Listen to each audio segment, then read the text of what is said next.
আসসালামু আলাইকুম। আল্লাহ পাকের রহমতে আরামের রাত যাওয়ার পরে আবারও সুন্দর একটা সকালে দেখা মিলাই দিল আল্লাহ তাআলার কাছে শুকরিয়া আদায় করি আলহামদুলিল্লাহ। ফজরে 2 রাত নামাজ পড়তে পারছি, আল্লাহর হুকুম পালন করতে পারছি, আবার শুকরিয়া আদায় করি আলহামদুলিল্লাহ।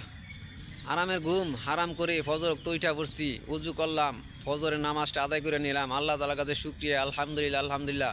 আমাদের শরীরটা যেন ভালো রাখছে, সুস্থ রাখছে, আবার শুকরিয়া আদায় করি আলহামদুলিল্লাহ। প্রিয় ভাই ও বোনেরা, আমরা প্রবাসে থাকি, দেশে থাকি, যেখানে থাকি না কেন আল্লাহ তাআলার হুকুম পালন করতে হবে, নামাজ পড়তে হবে। 5 ওয়াক্ত নামাজ আমাদের বাধ্যতামূলক। নামাজ ছাড়া আমাদের কোনো উপায় নাই।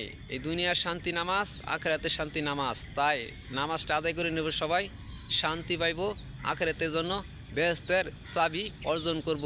নামাজ হলো বেহেশতের চাবি।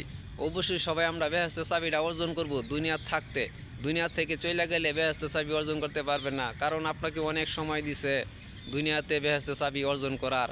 তাই আল্লাহ তাআলার হুকুম পালন করবেন, বেহেশতের চাবি অর্জন করতে পারবেন। সবাই যে যেখানে থাকেন নামাজটা আদায় করে নেবেন। সবার জন্য রইল অনেক অনেক দোয়া এবং ভালোবাসা। সবসময় দোয়া করবেন সবার জন্য। সবাই ভালোবাসা দিয়ে পাশে থাকবেন। সবাইকে নামাজের দাওয়াত। ধন্যবাদ।